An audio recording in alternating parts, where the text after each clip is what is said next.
Dear student, मैं प्रवीण कुमार चंदेल, सहायक आचार्य वनस्पति शास्त्र, राजकीय महाविद्यालय बाड़मेर। आज का जो हमारा टॉपिक है वो बीएससी पार्ट सेकेंड के विद्यार्थियों के लिए है, जो उनके विषय वनस्पति शास्त्र के प्रथम प्रश्न पत्र से संबंधित हैं। उनकी जो प्रथम इकाई है उसके अंदर ये सेकेंड टॉपिक है, जो है हमारा कैनोपी आर्किटेक्चर इन एंजियोस्पर्म, आवर्त बीजियों में शिखर संरचना या वितान संरचना। हम ये देखते हैं कि पृथ्वी पर विविध आकृति एवं ऊंचाई के अनेक वृक्ष पाए जाते हैं। किसी भी वृक्ष की आकृति का निर्माण या उसका बाह्य स्वरूप शिखर या वितान संरचना के कारण होता है। वितान संरचना का निर्माण मूल रूप से पादप वृद्धि को प्रभावित करने वाले विभिन्न कारकों से नियंत्रित होता है। ये कारक आंतरिक भी हो सकते हैं एवं बाह्य भी हो सकते हैं। अगर हम आंतरिक कारकों की बात करें तो वो वृक्ष का जीन प्रारूप हो सकता है, उसका संकर ओज हो सकता है, जो कि आनुवंशिक कारक हैं और शिखर संरचना को प्रभावित करते हैं। इसी प्रकार से अगर हम वायवीय या बाह्य कारकों की बात करें तो पौधे की आयु है, मृदा में जल की मात्रा एवं पोषक खनिज तत्वों की उपस्थिति, प्रकाश की अवधि एवं तीव्रता, वातावरण में CO2 की मात्रा आदि बाहरी कारकों से भी वितान संरचना प्रभावित होती है। यदि वृक्ष ऐसी मृदा में उगते हैं जहां पोषण की कमी हो तो उनकी वृद्धि धीमी हो जाती है एवं उनकी आकृति झाड़ियों के समान हो जाती है। आवासीय परिस्थितियों के कारण भी शिखर संरचना प्रभावित होती है। जब वृक्ष सघन रूप से या पास पास उगते हैं तो उनमें कक्षस्थ कलिकाओं एक्सिलरी बड्स का प्राय संदमन देखा गया है एवं वृक्ष का मुख्य तना पतला एवं ऊंचा होता है। वहीं पर्याप्त दूरी पर उगने वाले वृक्षों में खुले वातावरण व प्रकाश की पर्याप्त उपलब्धता के कारण कक्षस्थ कलिकाएं या एक्सिलरी बड्स फुली एक्टिव या पूर्णतः सक्रिय हो जाती हैं, तो उस पादप का जो बाह्य स्वरूप है वो झाड़ी जैसा सघन संरचना के रूप में दिखाई देता है। अगर हम बात करें कि वृक्ष की शिखर संरचना को प्रभावित करने वाले कारक कौन कौन से हैं, तो हम देखते हैं उसके अंदर प्रथम देख सकते हैं कि मुख्य अक्ष की वृद्धि। दूसरे के अंदर बात करें तो मुख्य अक्ष से किस प्रकार का शाखन हो रहा है। तीसरे प्रकार की बात करें तो विभिन्न शाखाओं की दिशा एवं मुख्य अक्ष पर उनका विन्यास किस प्रकार है। फोर्थ, शाखाओं पर पर्ण विन्यास या पर्ण लगने का क्रम कौन सा है। और फिफ्थ की बात करें तो पत्तियों की आकृति एवं दिशा किस प्रकार की है। तो ये पांचों कारक एक पादप की वितान संरचना या शिखर संरचना को अत्यधिक रूप से प्रभावित करते हैं।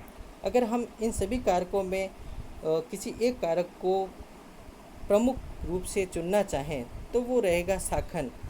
शाखन दो प्रकार का पाया जाता है, एक लाक्षी और दूसरा होता है बहुलाक्षी प्रकार का शाखन क्रम। अनेक पौधे जैसे कुल पामी के सदस्यों जैसे आप देखते हैं खजूर एवं पोएसी के डेंड्रोकेलेमस बांस की बात करें तो आदि में शाखन होता ही नहीं है। कुल पामी या ताड़ के कुल के पौधों में तना अशाखित होता है। इसके शीर्ष पर बड़ी बड़ी पत्तियों से बना एक किरीट या मुकुट पाया जाता है। इस प्रकार के तने को हम पुच्छी या कॉडेक्स भी कहते हैं।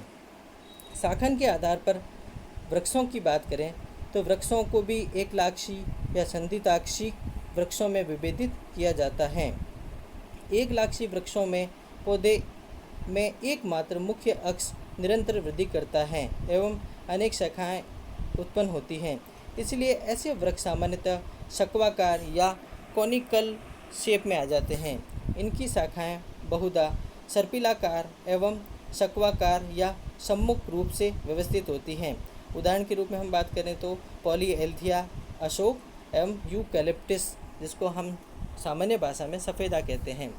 इसके विपरीत बहुलाक्षी अथवा संधिताक्षी वृक्षों में मुख्य अक्ष की वृद्धि कुछ समय बाद रुक जाती है तथा अब शाखाओं से अनेक कक्षस्थ या पार्श्व कलिकाएँ विकसित होती हैं। कुछ समय वृद्धि करने के पश्चात इनकी वृद्धि भी रुक जाती है एवं इनका स्थान नई शाखाएं ले लेती हैं। यह प्रक्रिया निरंतर जारी रहती है। इस प्रकार वृक्ष का जो मुख्य अक्ष होता है वो गौण हो जाता है एवं इसके स्थान पर अनेक समान मोटाई की शाखाएं बनती हैं। इसके पश्चात इन शाखाओं से भी अनेक शाखाएं उत्पन्न होती हैं। इसके परिणाम स्वरूप वृक्ष की वितान संरचना गोलाकार या गुंबदाकार हो जाती हैं। जैसे आप देखते हैं बरगद फाइकस बेंगालेंसिस व आम मेंजिफेरा इंडिका। वृक्ष की वितान संरचना या शिखर संरचना को प्रभावित करने वाला शाखन की अगर अतिरिक्त बात करें तो वृक्ष की पत्तियां, उसकी आकृति एवं परिमाप कैसा है, प्रकाश का अपरोधन एवं प्रभेदन, ऐसी प्रक्रियाएं हैं जो वृक्ष की शिखर संरचना को सीधा प्रभावित करती हैं। यदि वृक्ष की पत्तियां आड़ी रूप से व्यवस्थित हो तो ये अधिकाधिक मात्रा में प्रकाश को प्रयुक्त कर सकती हैं। यदि वृक्ष की पत्तियों में छाया सहन करने की क्षमता होती है तो इनकी कार्यप्रणाली अधिक प्रभावित नहीं होती एवं शिखर संरचना सघन होती है। ऊपर वाली पत्ती की छाया नीचे की पत्तियों को प्राप्त होती रहती है। वहीं दूसरी ओर यदि वृक्ष की पत्तियां छाया सहने में अपेक्षाकृत असक्षम हो तो वृक्ष का शाखन शिखर संरचना से बाहरी ओर होगा तथा वितान संरचना छितराई हुई दिखाई देगी। इससे वृक्ष की पत्तियों को पर्याप्त मात्रा में प्रकाश उपलब्ध हो जाता है। अब अगर हम बात करें शिखर संरचना के प्रकार, विभिन्न वृक्षों में पर्ण आकृति, विन्यास एवं शाखन के अनुरूप वृक्ष की आकृति या शिखर संरचना भी अलग अलग प्रकार की होती हैं तथा इनको हम निम्न प्रकारों में विभाजित कर सकते हैं। सबसे प्रथम प्रकार की बात करें तो वो है आपका ताड़ या खजूर वृक्ष, पाम ट्रीज। इन वृक्षों में मुख्य स्तंभ अशाखित होता है तथा शीर्ष पर पत्तियों का समूह या गुच्छा पाया जाता है। वृक्षों की पत्तियां मुख्यतः पिछाकार या हस्ताकार रूप से संयुक्त होती हैं। पामेटली या पिनेटली कंपाउंड लीव्स पाई जाती हैं। स्तंभ पर प्राय स्थायी पर्ण छत चिन्ह पाए जाते हैं। लीफ स्क्वायर्स, पर्ण जब झड़ जाती हैं तो वहाँ पर एक हमें लीफ स्क्वायर के रूप में चिन्ह दिखाई देते हैं। ये इस श्रेणी के वृक्षों की पहचान का विशिष्ट लक्षण भी है। इनका तना सामान्यतः बेलनाकार या सिलेंड्रिकल होता है, जैसे खजूर, नारियल, ताड़। अधिकांशतः एक बीजपत्री वृक्ष इस प्रकार की वितान संरचना को प्रदर्शित करते हैं। खजूर का वानस्पतिक नाम फिनिक्स सिल्वेस्ट्रिस है, नारियल का वानस्पतिक नाम कोकोस निशिफेरा है और ताड़ का बोरोसस फ्लेबिफर। आप इस डायग्राम के अंदर इस प्रकार की वितान संरचना को अच्छी तरीके से देख सकते हैं, जो नारियल के एक पादप का प्रतिबिंब या प्रतिरूप दिखाया गया है। इसमें अशाखित मुख्य तना है और शीर्ष के ऊपर पत्तियों का एक पिनेटली कंपाउंड पर्न्स का या लीव्स का एक छत पाया जाता है या मुकुट पाया जाता है। दूसरे प्रकार में अगर हम बात करें तो शंकुधारी वृक्ष। शंकुधारी वृक्ष आप लोगों ने जैसे सुन रखा होगा कि उत्तरी गोलार्ध के अंदर या पहाड़ों की ऊंचाई जैसे जैसे बढ़ती है तो हमें शंकुधारी वृक्ष देखने को बहुधा मिलते हैं। इस श्रेणी के वृक्षों में प्राय मुख्य अक्ष पाया जाता है एवं शाखन की बात करें तो एक लाक्षी शाखन पाया जाता है। वृक्ष की शाखाओं का जो व्यवस्था क्रम है वो अग्राभिसारी होता है, अर्थात सबसे शीर्ष के ऊपर तरुण शाखाएं पाई जाती हैं। अर्थात हम ये देखें कि जो आधार भाग है उस पर आपकी प्रौढ़ शाखाएं रहेगी तथा तरुण शाखाएं शीर्ष पर लगी हुई होगी। पुरानी शाखाएं मजबूत होगी, अधिक आयु वाली तथा अधिक लंबाई वाली, तथा नई शाखाओं की बात करें तो वो कमज़ोर, कम आयु तथा कम लंबाई वाली होने के कारण वृक्ष को शंकु रूप प्रदान करती हैं। जैसे आवर्तबीजी पादपों में अगर हम बात करें तो अशोक, पॉलीएल्थिया लॉन्जिफोलिया है। एक लाक्षी शाखन में तना आधार से शीर्ष तक सुस्पष्ट दिखाई देता है। जिस तरह से ये आप एक डायग्राम देख रहे हैं जो एक शंकुधारी पादप का है। अधिकांशतः अगर हम बात करें शंकुधारी पादप तो हम जैसे दिमाग में बात आती है तो हमारे जिम्नोस्पर्म्स या अनावर्त बीजियों का ध्यान में आता है, लेकिन आवर्त बीजी पादपों में भी कुछ ऐसे वृक्ष पाए जाते हैं जिसमें शंकुरूप पाया जाता है, जिसका उदाहरण अशोक है। तीसरे प्रकार की बात करें तो दीर्घवृत्तीय या बेलनाकार वृक्ष।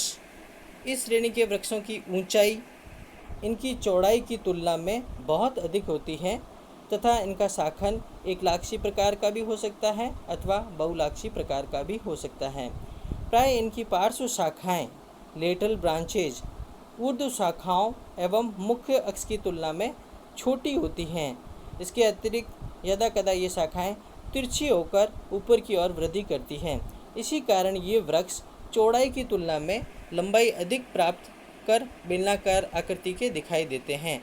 जैसे कटहल जिसका वानस्पतिक नाम है अर्टोकार्पस, ये आपको एक डायग्राम के अंदर दिखाई दे रहा है, जिसके अंदर एक मुख्य तना है और उसके ऊपर जो पार्श्व शाखाएं हैं वो तिरछी ऊपर की ओर निकली हुई हैं और छोटी हैं, जिससे जो वो वितान संरचना है वो हमें बेलनाकार दिखाई देती हैं।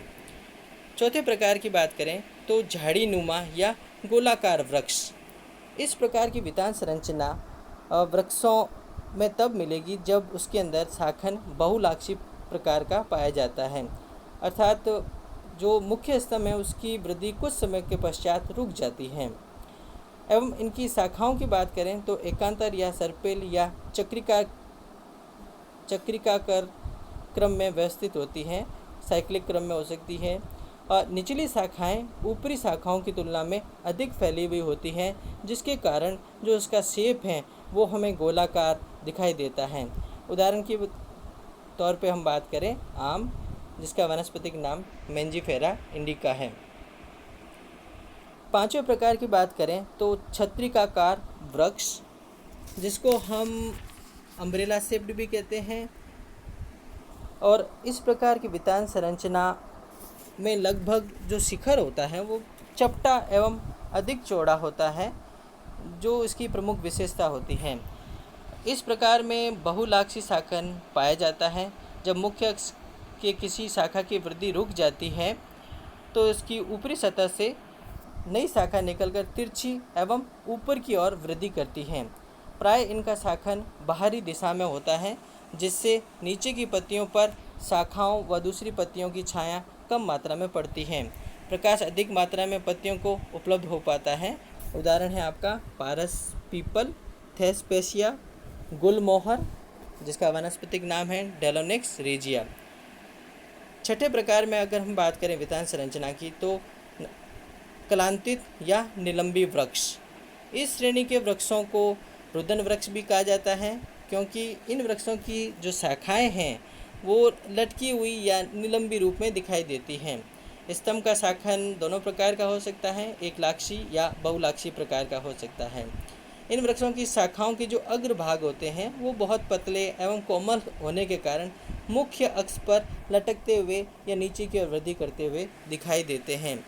जैसा आपको डायग्राम से प्रतीत हो रहा है कि जो निलंबी शाखाएं हैं वो मुख्य अक्ष पर फैली हुई या लटकी हुई निलंबित दिखाई दे रही हैं। उदाहरण आता है हमारा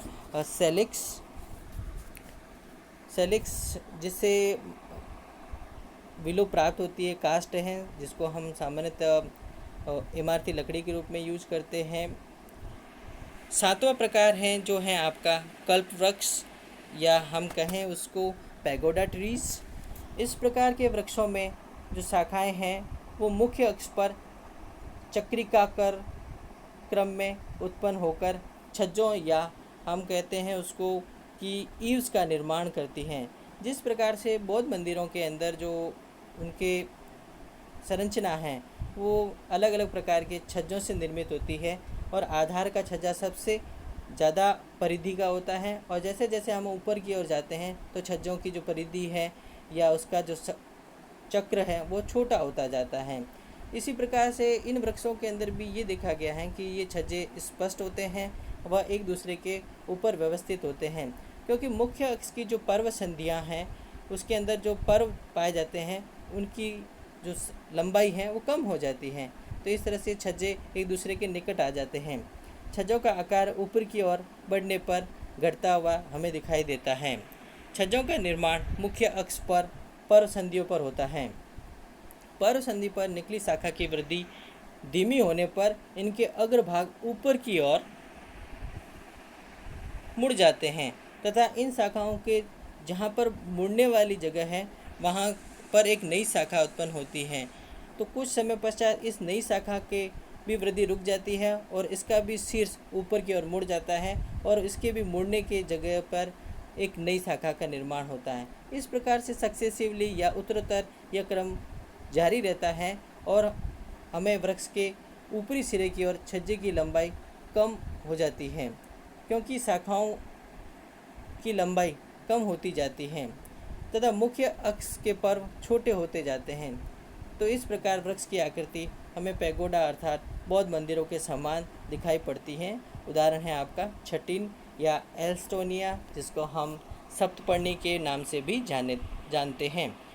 जब हम इन पैगोडा शेप्ड या कल्प वृक्षों की बात करते हैं तो प्रौढ़ अवस्था में ये देखा गया है कि जो सक्सेसिव जो ईव्स हैं या छज्जे हैं इसके, वो एक दूसरे के किनारे पर मिल जाते हैं और जो पौधे का जो स्वरूप हमें जो पैगोडा या कल्प वृक्ष के रूप में दिखाई दे रहा होता है वो वृक्ष की शिखर संरचना परिवर्तित होते हुए हमें छत्रिकाकार या अम्ब्रेला शेप के अंदर दिखाई देती है। तो ये तो बच्चों वितान संरचना की परिभाषा, वितान संरचना के प्रकार, वितान संरचना को प्रभावित करने वाले कारकों की बात हो गई। एक बात आपसे और भी करनी थी कि कोविड-19 के कारण आपकी नियमित कक्षाएं नहीं लग रही हैं और आपके लिए हम लोगों ने कॉलेज एजुकेशन के अनुसार व्हाट्सएप के ग्रुप बनाए हैं और उनके अंदर एक एक मेंटर की नियुक्ति की गई है। इन व्हाट्सएप ग्रुप में हम लोग आपके लिए यूट्यूब के जो लिंक भेज रहे हैं कृपया कर उसको देखें और इसके साथ ही हम उस व्हाट्सएप ग्रुप के अंदर आपके लिए नोट्स भी प्रोवाइड कर रहे हैं पीडीएफ के अंदर, तो उनको भी आप अच्छी तरीके से पढ़ें क्योंकि इन यूट्यूब वीडियोस और जो पीडीएफ हैं इसी के आधार पर आपका इंटरनल असेसमेंट या असाइनमेंट आपको दिया जाएगा जो मल्टीपल चॉइस क्वेश्चंस होंगे और जिनके उत्तर आपको देने होंगे। इन उत्तरों को देने के बाद आपका मूल्यांकन किया जाएगा और आपको अंक भी प्रदान किए जाएंगे।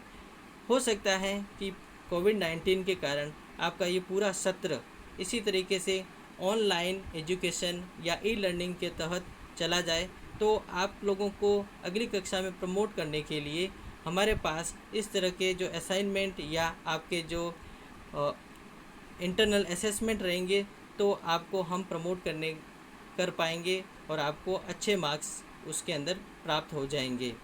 धन्यवाद।